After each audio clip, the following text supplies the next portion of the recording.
క్షేత్రము శ్రీ శ్రీ శ్రీ రాజరాజేశ్వర పుణ్యక్షేత్రం, బాబాపూర్ గ్రామం, మండలం లక్ష్మణ్ చంద, నిర్మల్ జిల్లాలో వెలిసినటువంటి ఈ పుణ్యక్షేత్రం.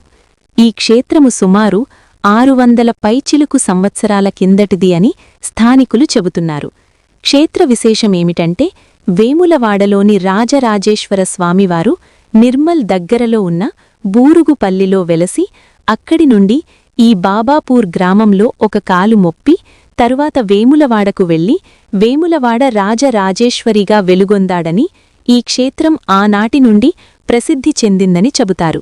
ఇక్కడ స్వయంభూ వెలిసినటువంటి లింగరూపుడై నిలిచిన రాజరాజేశ్వర స్వామి ఒక పెద్ద బండరాయి కింద దర్శనమిస్తాడు.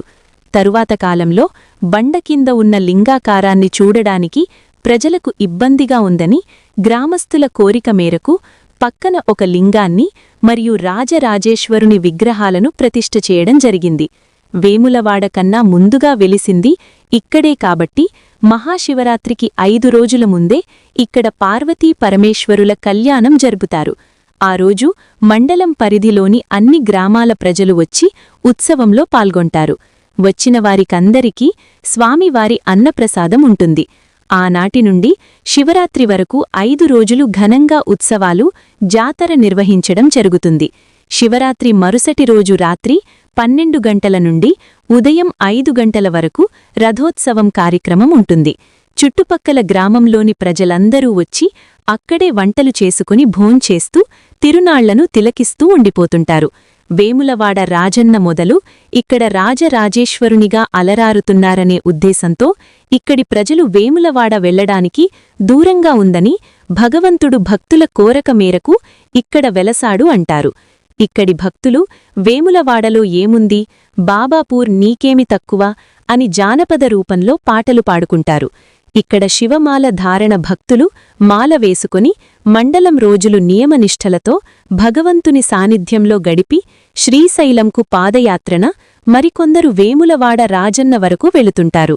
భక్తుల సౌకర్యార్థం క్షేత్రం దగ్గర కళ్యాణ మండపం మరియు వంట చేసుకోవడానికి అనుకూలంగా కొన్ని గదులు నిర్మించారు. నాటి నుండి క్షేత్రానికి అభిషేకం చేయడానికి క్షేత్ర పరిధిలో ఒక చేదబావి ఆనాటి నుండి అదే విధంగా ఉన్నది. ఇప్పటికీ రోజూ ఆ బావి నీళ్లతోనే భగవంతునికి అభిషేక కార్యక్రమాలు నిర్వహిస్తున్నారు. క్షేత్రం పరిధిలోనే మల్లన్నస్వామి క్షేత్రం కూడా ఉన్నది. క్షేత్రపాలకునిగా కాలభైరవస్వామి కొలువయున్నాడు. ఈ క్షేత్రము నిర్మల్ నుండి 13 కిలోమీటర్ల దూరంలో ఉంటుంది. ఈ క్షేత్రము మహిమాన్వితమైన క్షేత్రముగా వెలవొందిందని, భక్తుల కోరికలకు కొంగు బంగారంగా నిలుస్తూ దినదిన ప్రవర్తన అభివృద్ధిగా వెలుగొందుతోంది. పురాతన దేవాలయాల అంటే మక్కువతో ఎంతగానో శ్రమ కోర్చి 100 కిలోమీటర్లు చేరి స్థానికుల ద్వారా విషయాన్ని తెలుసుకొని మనకు అక్కడి చరిత్రను మనకందించిన శ్రీ రామాంజపురం ప్రభాకర్ గారికి ధన్యవాదాలు. ఇలాంటి మరెన్నో కార్యక్రమాలు, మరెన్నో పురాతన దేవాలయాల గురించి తెలుసుకొని మీకు అందించే విధంగా ప్రయత్నం చేస్తామని మన విలేజ్ ఛానల్ 80 సగర్వంగా తెలియజేస్తోంది.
సో చెప్పు. చామల్పల్లి ఒకటి బోరుగుపల్లి టెంపుల్, సెకండ్ వచ్చేసి గదిలే టెంపుల్, ఇది బాబాపూర్ టెంపుల్. అంటే ఏంటంటే దీని హిస్టరీలో మేము విన్న ప్రకారం ఏంటంటే పుట్టింది ఇక్కడ, అడుగు పెట్టింది, నెక్స్ట్ అక్కడ పోయింది వేములవాడ. ఇవి కంటిన్యూగా ఉన్నాయి ఇవి. పాత మనకి ఐడియా లేదు ఇక. అదే విన్నాము. ఇంకేమన్నా ఉందా ఇక్కడ కానీ? ఇక్కడ ఆ కథ ఒకటే విన్నా. అదే ఒకటి ఉంది. ఈ కథ టెంపుల్ అది ఇంకా బ్రహ్మాండం. అది పాప డిఫరెంట్ ఉంటుంది ఫేస్, ఉత్తర ముఖాది పడమర ముఖాది అన్ని ఒక తీరు ఉంటే అదొక తీరు ఉంటుంది. అది కూడా దాన్ని కూడా నాకు తెలిసింది అంటే Nirmal history 600 years Nirmal history.